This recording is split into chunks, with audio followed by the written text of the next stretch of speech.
खेबसेबाव बरायहरनाय थाबाय गिबि गिबियावनो लाइक मोनदों गोसोआबो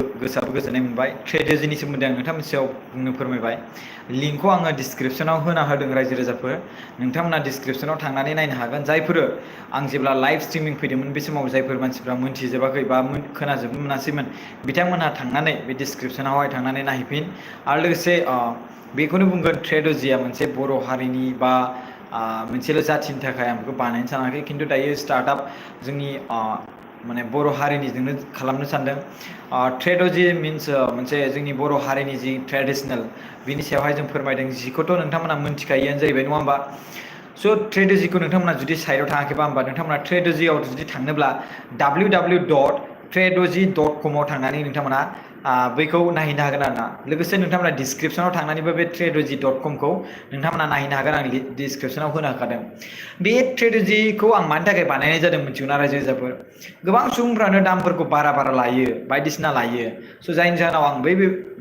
दामफोरखौ आङो बेवहाय होनो थाखाय माखासे एबा जों पार्सनेलि जोंनि ट्रेडोजि एबा कम्पानिनिफ्राय जों बेखौ बानायनो गोसो होदों नाजादों आरोना रायजो राजाफोर नोंथांमोना जुदि अनोब्ला नोंथांमोना सापर्ट खालामोब्ला नोंथांमोना बेखौ खालामबाय थाबानो जाबाय आरोना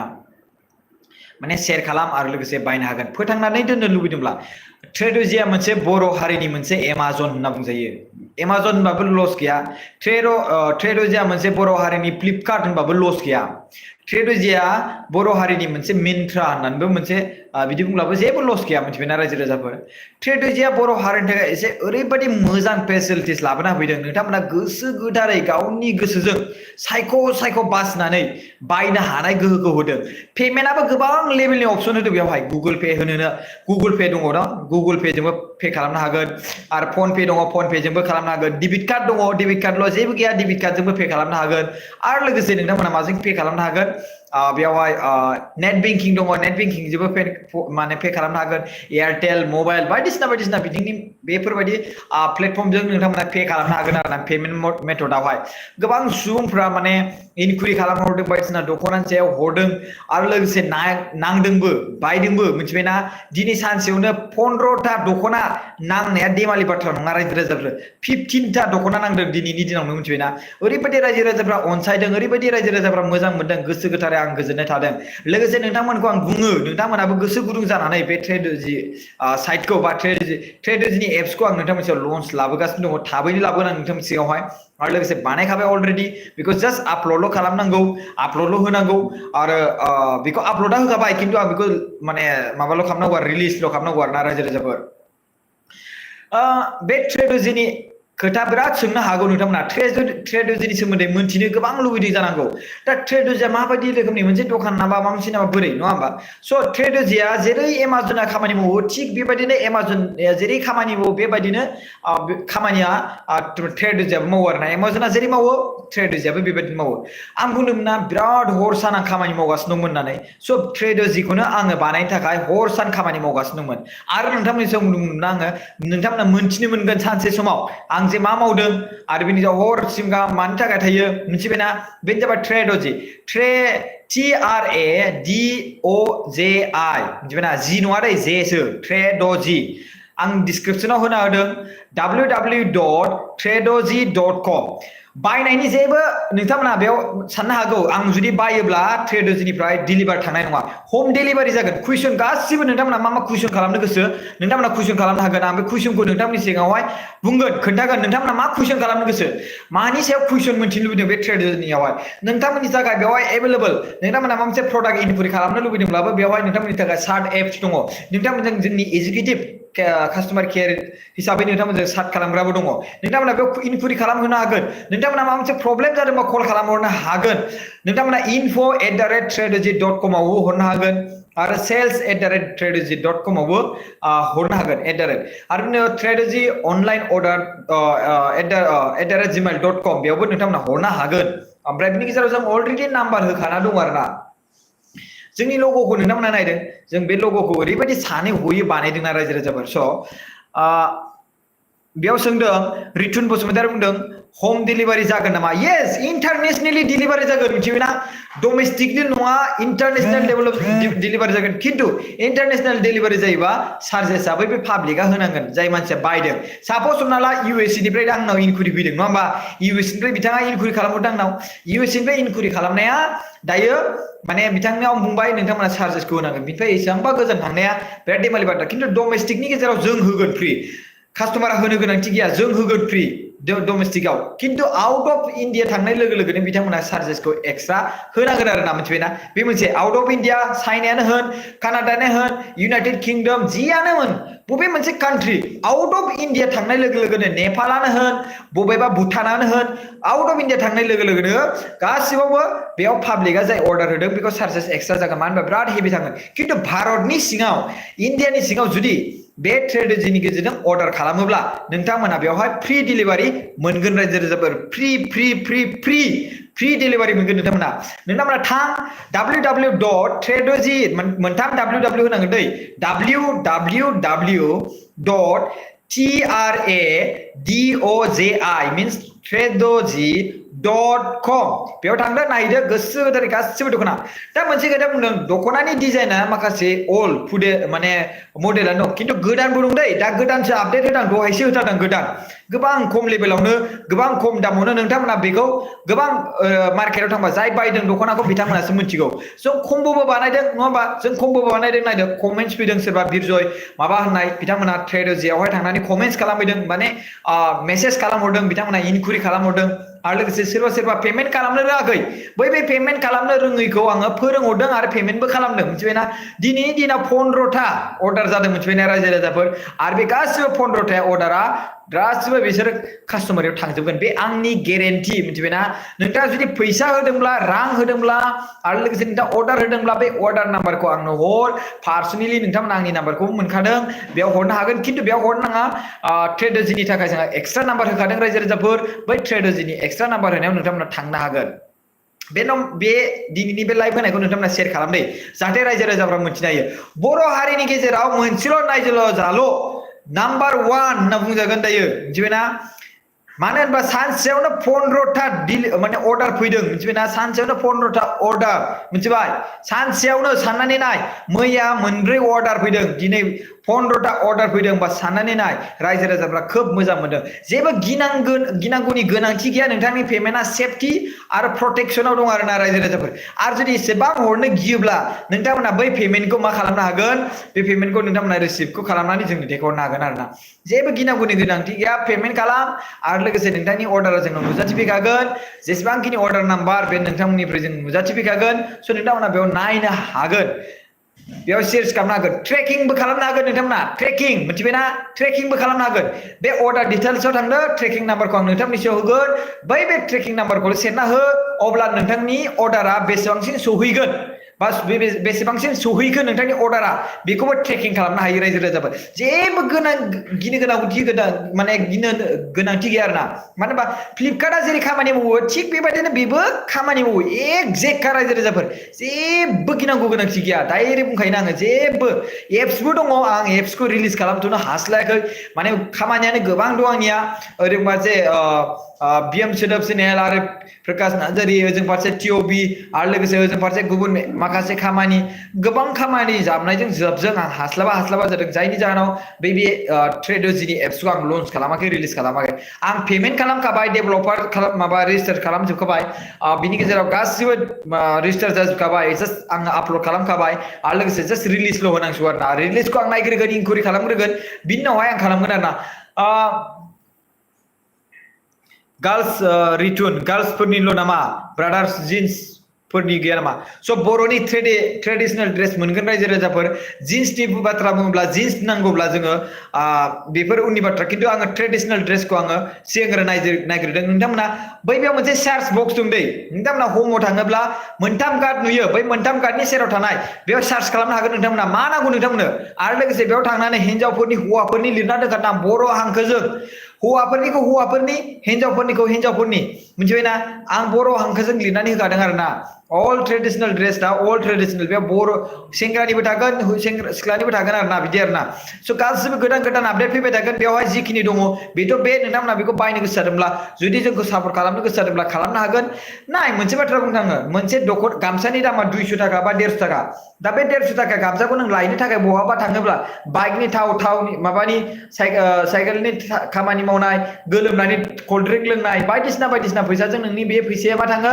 200 थाखानि गामसाया नोंनाव 300 400 थाखानि जाहैलाङो अब्ला नों मोनसे बाथ्रा साननानै नाय नों जायखौ नोङो लायनो थांनायाव नोङो जुदि 200 300 थाखा गारनो एक्सट्रा 150 थाखा गारनो एक्सट्रा बाहायनो गोनां जायोब्ला अब्ला बेयाव नों 50 थाखा बारा होनानै नोंथाङा बायनो हागोन हाया नङा होमबा बायनो हायोना स' बेबायदि आरोना नोङो जिखियानो होना मानो नों होख्राव होनबाबो होनाबाबो नों जेब्ला नोङो गुबुन मोनसे दखानाव थांनांगोन ना बेवहाय थाङोब्ला नोङो बैनि प्राइसआ जुदि एक्जेक्टलि 150 ब्लाबो नोंथांनि आखाइनिफ्राय 200 थांखागोन आरोना थेंक इउ स' माच दुनु दैमारि नोंथाङा आंनो 40 सुपार चैट हरनायनि थाखाय थेंक इउ स' माच सुपार चैटनि थाखाय गोसो गोथारै गोजोन थाबाय आरोना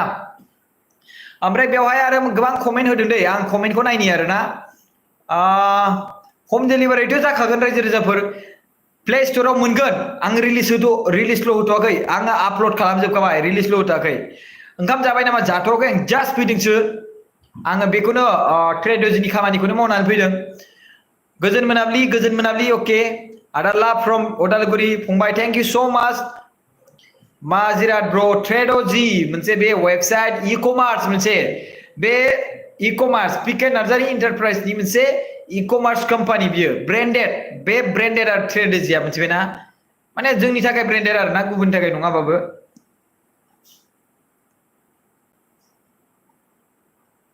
मेलफोरनि थाखायबो एभेलेबल दङ हौवाफोरनि होननानै थांबानो जाबाय खेबसे अर्डार खालामनानै नाय गोसोखौ स्रा मोनस्रानायनि आरोना आंबो जाहाथे गोसोआ गुदुं मोनो नोंथांमोनाबो अर्डार खालामस्रानानै नायदो मोजाङैनो जायफोर माबा नायनो थाखाय नायदो खेबसे अर्डार खालामना नायदो बर'जों बर' जोङो माखासे बुंबा जों गुबुननि लंपेन्ट जिन्सफोरखौ बायस्लाय जों गामसा अर्डार खालामनानै फुजा स्पेसियेल नङा होमबा दाथ' फुजानि स्पेसियेल माने फैगासिनो दङ ड्रेसआबो दा फुजानि स्पेसियेल जों नोंथांमोननि सायाव लाबोगोन आरो लाबोबायानो दहायबो आं आपल'ड खालामदों सेमि पार्ट होनना बुंनाय बायदिसिना गोदान भेन्डर्सफ्रा हरदों जोंनो आरो लोगोसे दाख्लै बावैसो जों बेखौ हरदों बेखौनो गांब्रै गांबा बायबायानो ओरैबायदि माने कटननि जि नोंथांमोना बे डिसक्रिपसन थां www.tradoji.com आव थांनानै नोंथांमोना गासिबो डिटेल्स नायजोबनो हागोन आरोना मेलफोरनि थाखायबो एभेलेबल दं गामसा आर'नाइ कट इन्दि कट मिथिबायना इन्दि कटनि इन्दि नालाय अरिजिनेल लाना एसे दाम लागोन आरो मोनसे गोदान जि मोजां फैगासिनो दं लाबोगासिनो दं नोंथांमोना नायबाय थाबानो जाबाय आरोना कैश अन डिलिभारि जों एभेलेबल होथ'वाखै दायो मानो होनबा कैश अन डिलिभारि जोंना दा जागायजेननायसै नालाय खायसे मानसिफ्रा कैश अन डिलिभारि होनो लानानै फैसा होआलासिनो जास्ट दैथायहरफिनोबो जायनि जाहोनाव जोंनि कम्पानिया दायो इसेबां माबा नालाय प्रब्लेम नालाय जेखिनि हास्लाबनाय नङा बिनि थाखायनो जों माने कैश अन डिलिभारि होआखै जों डाइरेक्टलि माने प्रिपेड होदों आरोना माने होखानाय आरोना कैश अन डिलिभारि जागोन बानायखाजोब्बाय जास्ट रिलिजल' नांगौ मेलफोरनि थाखाय दङ फंबाय गामसा मेलफोरनिया जोंनि बर' हारिनियाव मा दङ गामसाल'सो दङ गामसा नङा होमबा गामसा शार्टफोरखौथ' जों गुबुनावसो बायनांगौ नङा होमबा गामसा आरो कट दङ बानायगासिनो दं आं बानायनो होगासिनो दं कैश अन डिलिभारि जाया फंबायमोन कैश अन डिलिभारि जाया कैश अन डिलिभारिखौ जों बानायोब्ला जोंहा बेयाव फैफिननाय माने जोंनि कम्पानिखौ जों रिस्कि लानो साना आरोना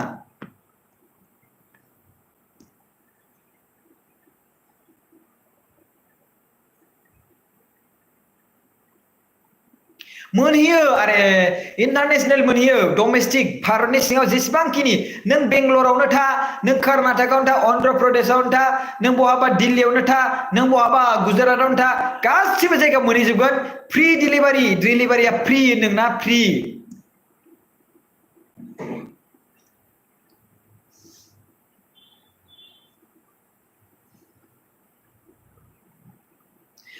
आखाइ गोलाव गुफुर गस्ला अके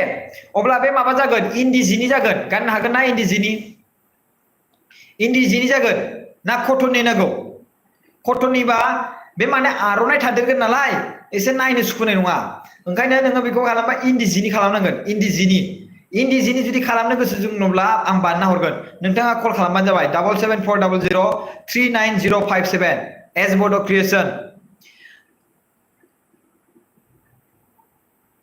डिलिभारि बय जागोन माने बे नङा जोंना एजेन्ट दंखायो जोंना कम्पानि दंखायो एजेन्ट डिलिभारि खालामग्रा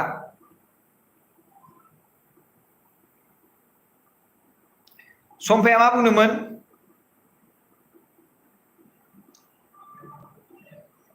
मोनहैयो सम्फा गलाघाटआव मोनहैयो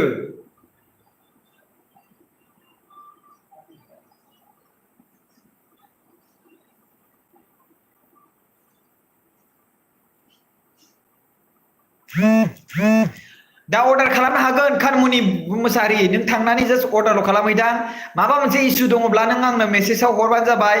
आं नोंनि थाखाय हाजिर जागोन बयनिबो थाखाय हाजिर जागोन नोंथांमोना माबा मोनसे प्रब्लेम जादोंब्ला आरो जुदि पेमेन्टआव जुदि गड़बड़ मोनोब्ला नोंथांमोना सोंहरबानो जाबाय आरोना अर्डार खालामनो हासिगोन नों थां www.tradoji.com आव थांदो अर्डार खालामहैदो नयानुमनि नार्जारि नों अर्डार खालामनो रोङाखै नोङो थां नों माखौ नांगौ हिनजावफोरनि जियाव थांबाय थांनानै कार्ड दङ आरो बाय इट नाव दङ आं र' बिनि सायाव एक्सट्रा भिडिअ बानायबावगोन बे बाय इट नाव थांदो बाय इट नाव थांनानै बाय इट नाव होनाय लोगो लोगोनो बेवहाय नोंनो मोनसे डिटेल्स फैगोन नोंनि नाम होनांगौ नों बबेनि एड्रेस बे माबायाथ' प्रडाक्टआथ' नोंनि जायगासिम थांनांगोन ना नङा होमबा बे एड्रेसखौ होदो ओमफ्राय बिनि उनाव कन्टिनिउ होना होदो आरोबाव खेबसेबाव कन्टिनिउ होना होदो बेयाव गुगोल पे दङ फन पे दं बबेजों हरनो गोसो नों हरदो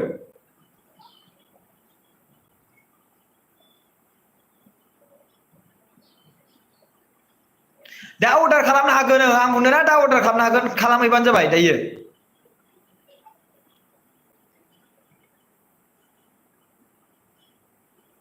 नङा सिगाङाव नोंथां नों नायदोंब्ला बे एसे माबा जागोन बै समाव टेक्सखौ अन खालामनो हादोंमोन बाट दायो टेक्स अन गैया टेक्सआ बेयावनो थाजोबखाबाय दा टेक्सआ माबा गैया एक्सट्रा जाला एप्स दङ आं जाखाबाजोबबाय सब डेभेलप खालामजोबखाबाय खालि रिलिजल' होनांगौ सिअडि जाया केश अन डिलिभारि जाया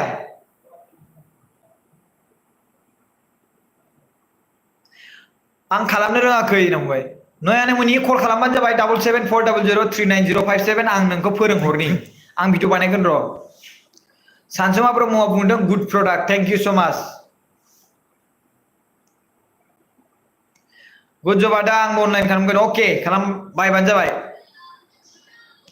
नयानि नार्जारि एसे खमनि हो गासिबो खमानोखा नोंथांमोना जुदि बेखौ दखानाव बायोब्ला बारासिन मोननो हागौ आरो मोनसे बाथ्रा बुंनो आरोना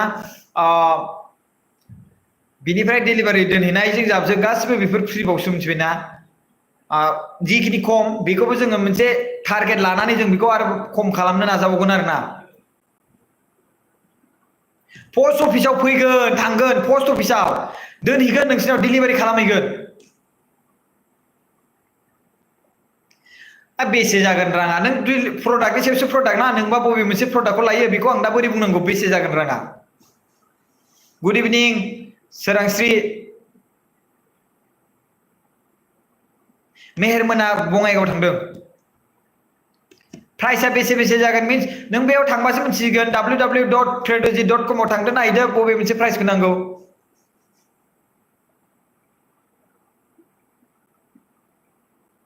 अके गस्लाल' नोंनो नांगौ ना अब्लाबो बे सेल्स फर्सआव थांदो फाखुवा कट होनाबो कट होना होबानो जागोन आरो इंग्राजि कट होना COAT कट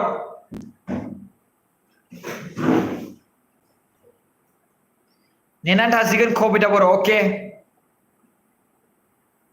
प्ले स्ट'राव हगारबासो बायगोन आं मानो प्ले स्ट'र आरो वेबसाइट मा एखेसो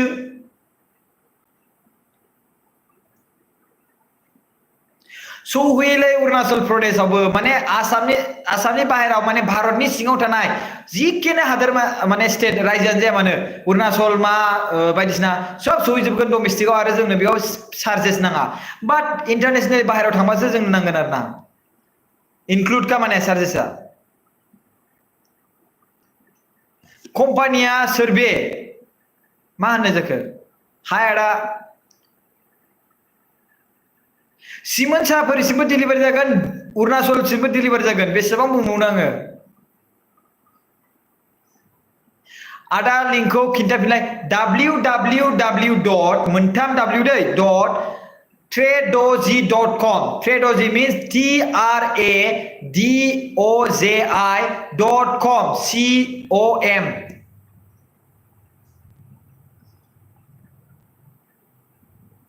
TRADOJI एप्सनि मुङा TRADOJI दा नोंथांमोना नागिरबा मोननाय नङा रिलिज खालामथ'वाखै आङो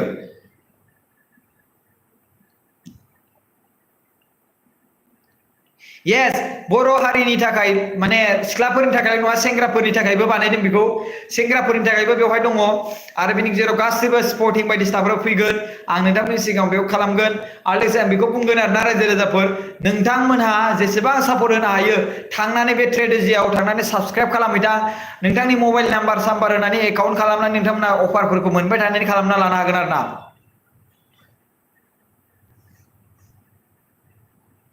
अनलाइनाव बायोब्ला न'आवनो थांनानै हैगोन औ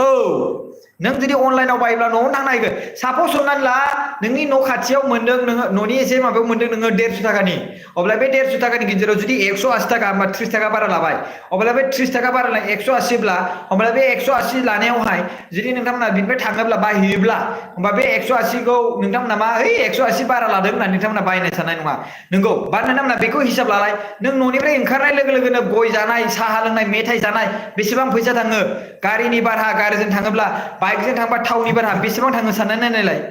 बेफोरखौ नोंसोर जुदि सानोब्ला बिदि बारा थांसिन आरोना जुदि थाङाबाथ' आं बेखौ बुंला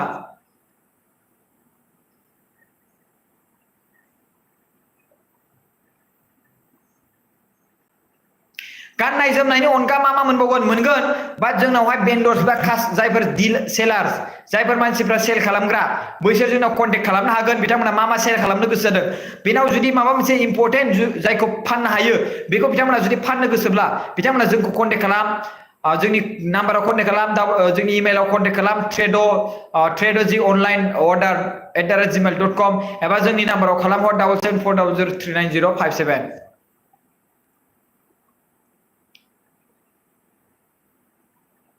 औ वेबसाइट आंनि अनलाइनाव थांनानै नोंनि न'सिम हैगोन नंगौ ट्रेकिंबो खालामनो हानाय नोंहा सुबिदा दङ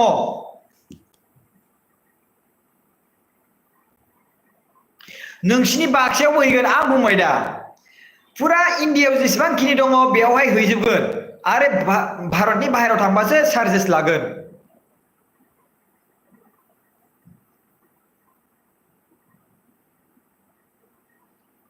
थैंक यू सो मच TRADOJIनि बे साइडआव अनलाइन थानाय थाखाय नोंथांमोना बे भिडिअखौ मोजां मोनोबा अननानै शेयार खालामना हो जाहाथे TRADOJIनि सोमोन्दै मिथियो TRADOJIखौ बोरै बायगोन आं नोंथांमोननि सायाव खोन्थागोन लासै लासैनो बेयाव पेमेन्ट बोरै खालामो बायो बोरै नाम्बा सब गासिबो खोन्थाखौ होजोबगोन अननानै नोंथांमोना जोंनि बे TRADOJI साइटखौ बाहायनानै एबा बायनानै नोंथांमोना फोथांना लाखि नोंथांमोननि जुदि बायनायखौ जोङो मोनसे डनेसन होननानै सानना लागोन आरोना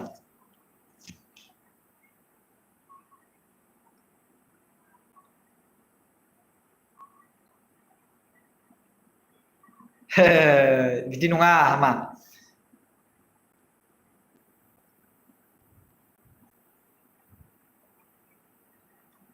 नों जेब्ला अर्डार होगोन अब्लानो डिलिभार जागोन जोंनाव जुदि अन टाइम दङब्ला स्टकआवहाय दिनै जुदि अर्डार होदोंबा दिनैनो अर्डार डिलिभार जागोन जुदि अन टाइम दङब्ला बिदि आरोना